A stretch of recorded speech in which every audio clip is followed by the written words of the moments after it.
Maris's voice broke through the clatter of silverware, sharp and trembling. "We mean nothing to you." Huh. Her eyes welled with tears, her hand clutching the edge of the table as if grief alone would keep her upright. Ophelia leaned forward, chin tight, lips pursed in judgment. "God, Seraphina, you're cold. A daughter doesn't treat her family this way."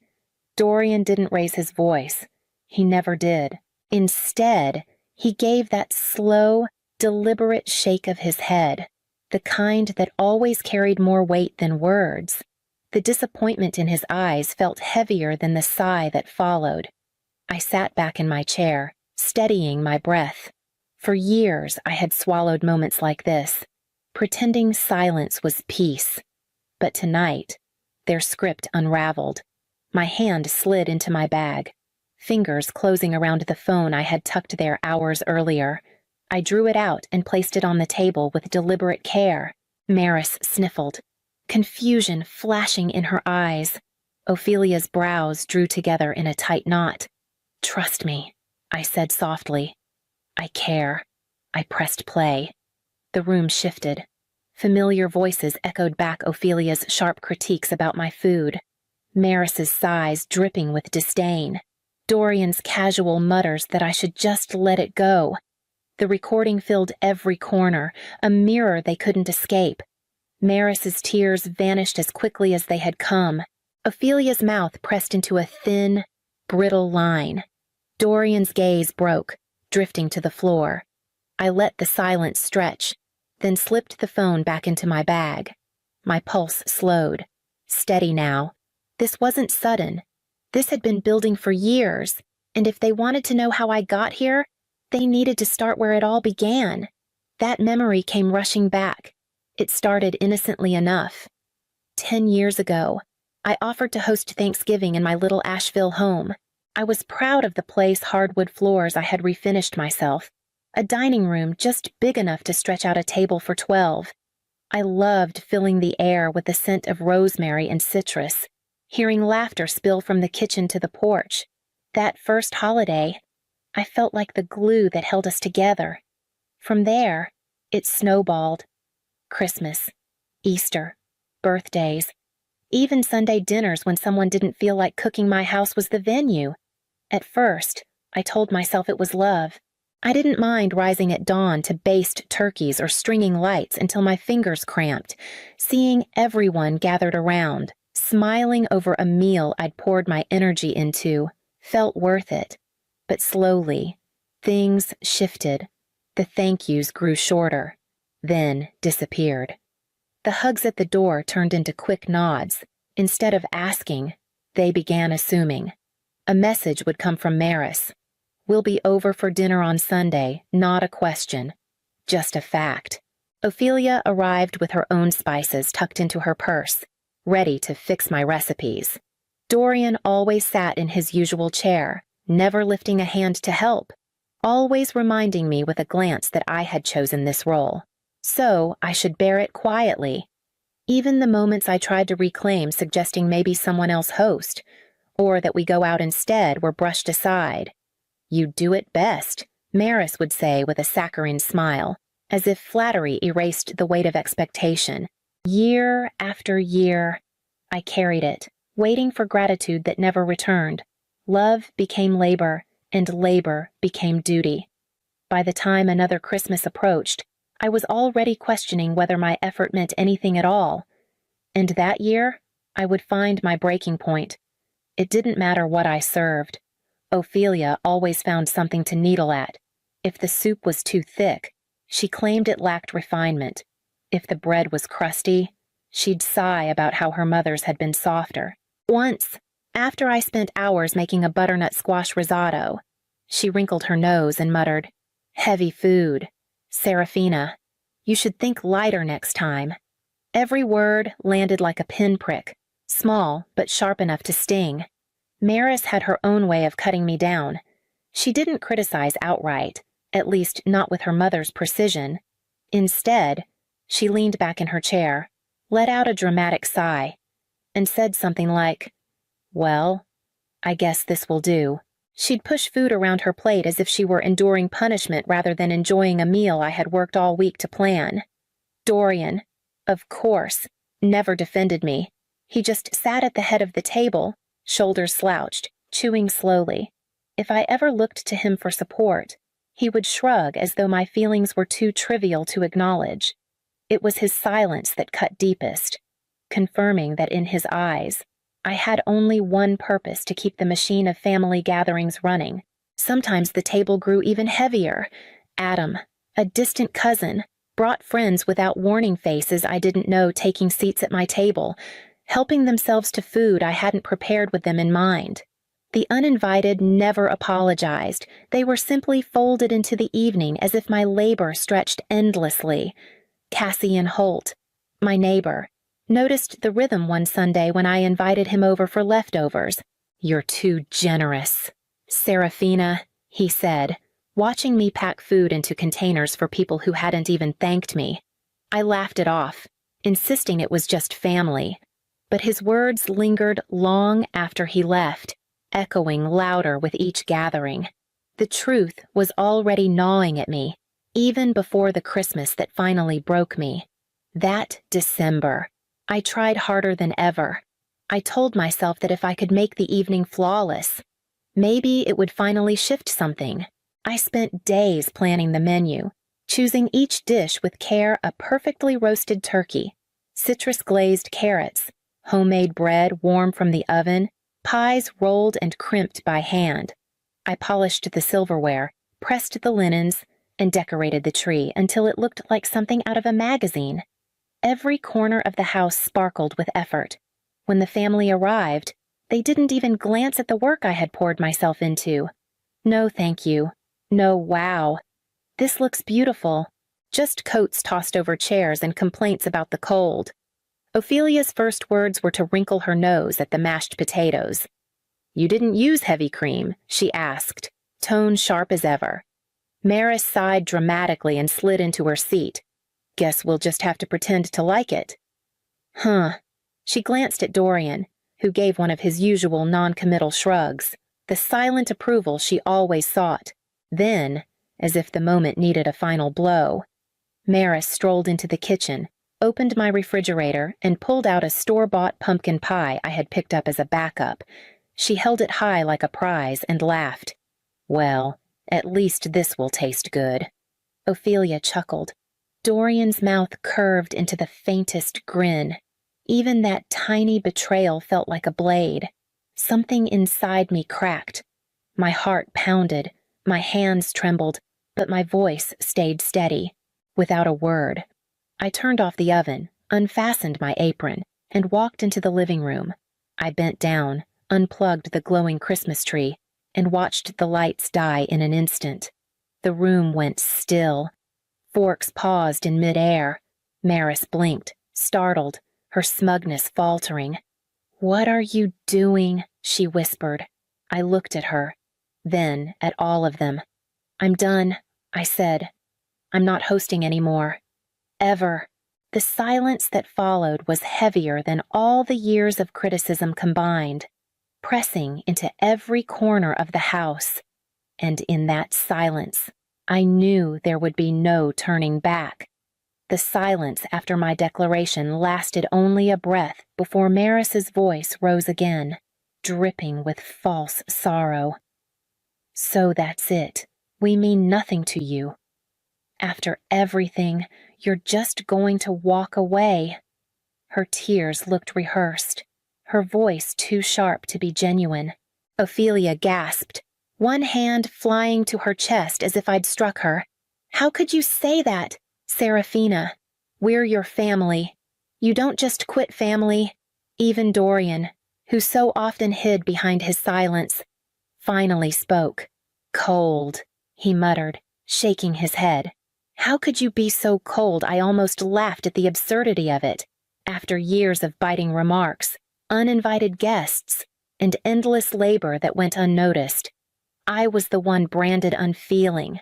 Their outrage wasn't about losing me, it was about losing their convenience. I straightened, the weight of decision settling comfortably on my shoulders. "You think I don't care?" I said evenly. But trust me, I care enough to keep receipts. Their brows knit in confusion as I reached into my bag and pulled out my phone. My thumb tapped the screen, and a familiar chorus filled the room. Ophelia's condescending tone. You didn't use heavy cream. Well, that's different. Maris's mocking sigh. I guess we'll just have to pretend to like it. Dorian's careless murmur. Just let it go. Serafina. Each word echoed louder than the last, undeniable and inescapable. The color drained from Maris's face. Ophelia's lips pressed so tightly they nearly disappeared. Dorian looked away, eyes fixed on the floor. I let the recording play until the final, smug laughter faded. Then I slipped the phone back into my bag and looked at them one by one. Still think I'm cold.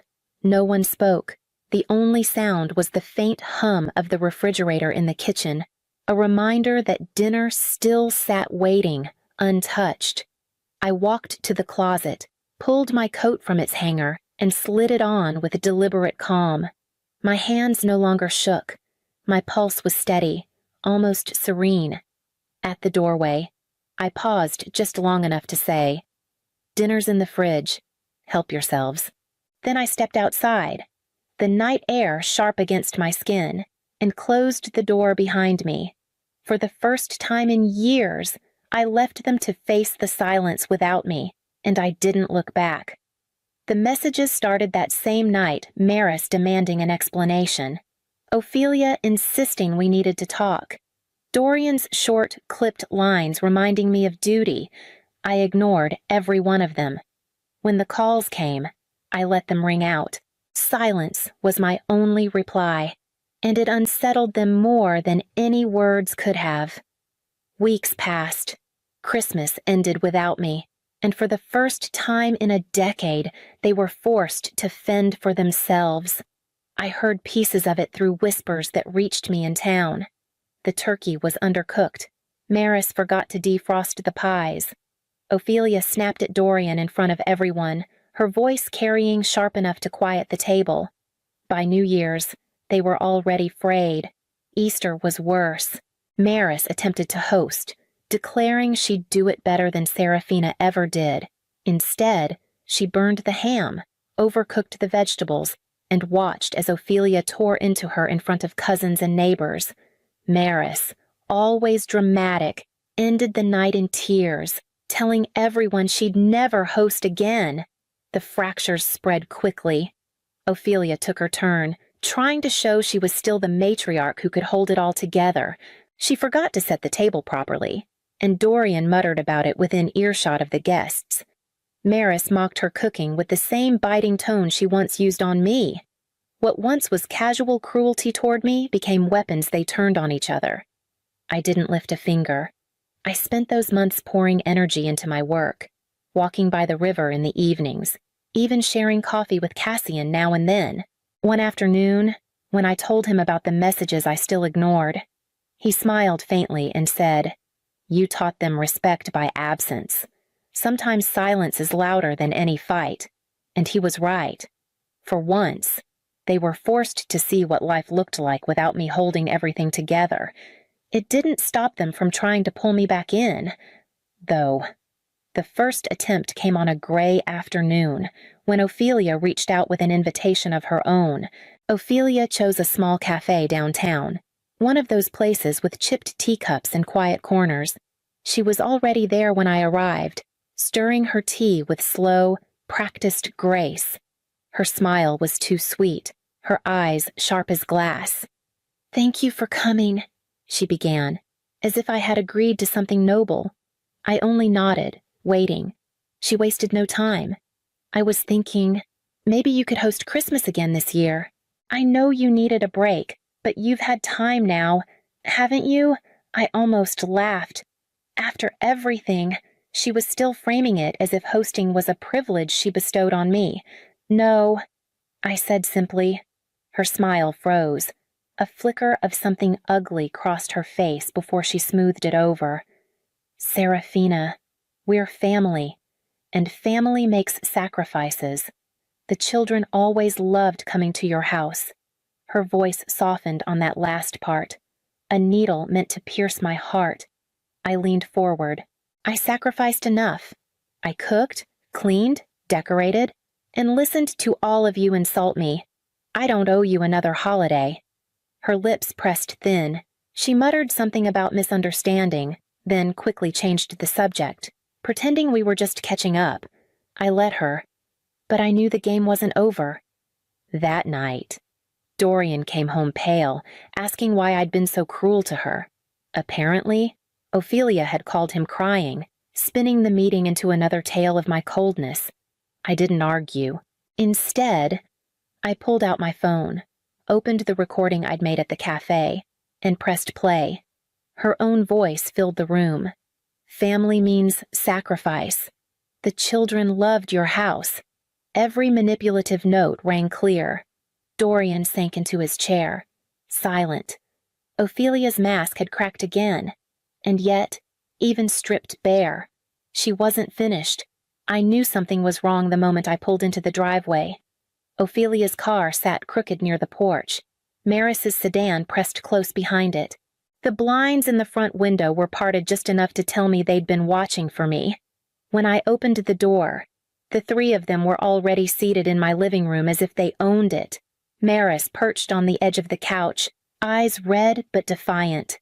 Ophelia sat with her legs crossed, hands folded in her lap like a queen on her throne. Dorian lingered in the armchair, his shoulders heavy, his face unreadable. "We can't keep doing this," Maris started, her voice wavering. "You're punishing us. Punishing you." I set my bag down, my voice flat. "For what? For having to host your own dinners." Ophelia leaned forward, her eyes sharp. "You're tearing this family apart. All because you don't want to do your part anymore." I laughed once, cold and short. My part.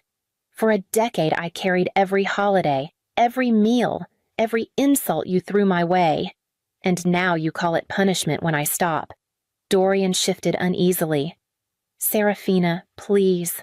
Can't we just move on from this?" I stood straighter, looking at each of them in turn. "No, I will never host again. Ever." The words landed like stones, heavy and final. Maris's mouth fell open, a small gasp escaping. Ophelia's composure cracked, her jaw tightening, her fingers gripping her knee. Even Dorian lowered his gaze, the weight of inevitability sinking in. For the first time in years, I felt the balance tip away from their control, and as I looked around my own living room, I realized it was time to reclaim it for good, the day after their ambush. I walked through my house and saw it differently. The oversized dining table, once stretched to fit every demand, suddenly looked more like a monument to years of exhaustion than a piece of furniture. The cabinets lined with serving platters and dishes felt less like tools of hospitality and more like chains that had bound me to a role I no longer wanted. So I began to let go. I called the local donation center and arranged for the platters and extra sets of china to be picked up. When the men carried them out, I felt lighter, as though each piece they removed took a bit of weight off my chest. Then I listed the dining table for sale. A young couple came to see it, their eyes bright at the thought of hosting their first Thanksgiving. I handed it over without a second thought, happy to see it belong to someone who still carried hope instead of obligation. In its place, I bought a small round table just enough for 4. On its first night, I invited Cassian and 2 close friends from work. We shared simple food, laughed easily, and lingered long after the plates were cleared. No criticism, no guilt, no unspoken debts. For the first time, joy sat at my table instead of duty. As the night wound down, I realized my home finally reflected me, not the version my family demanded. And in that quiet freedom, I began to see the outline of who I was becoming. But peace, once found, doesn't mean others stop trying to steal it. Months passed, and the rhythm of life shifted. The veils stopped calling as often, though their silence carried a bitterness I could almost taste. From neighbors and mutual acquaintances, I heard small pieces of their unraveling. Ophelia sulked through gatherings she attempted to host, her perfectionism met with indifference. Maris complained loudly to anyone who would listen about the burden of responsibility she claimed I had abandoned. Dorian retreated into quiet resignation, fading into the background the same way he always had. Meanwhile, I thrived. My home, stripped of its old demands, became a place of peace. I filled weekends with dinners among friends, evenings walking along the French Broad River, mornings spent in quiet reflection with a book and coffee. The air felt lighter without the constant weight of expectation pressing down on me. Sometimes I thought of the old days, of the decade I had given away to keep their world running smoothly. The laughter I chased, the gratitude I hoped for, the validation that never came. I realized how much of myself I had set on fire just to keep them warm. One evening, as the sun dipped low and painted the river in shades of gold, I stopped at the overlook and let the breeze move through me. My life was no longer defined by their demands, their criticisms, or their entitlement. I was free, finally. Irrevocably free. I spent years burning to keep them warm. I whispered to the water, steady and certain, never again. In the end, is family defined by those who share your name or those who honor your worth?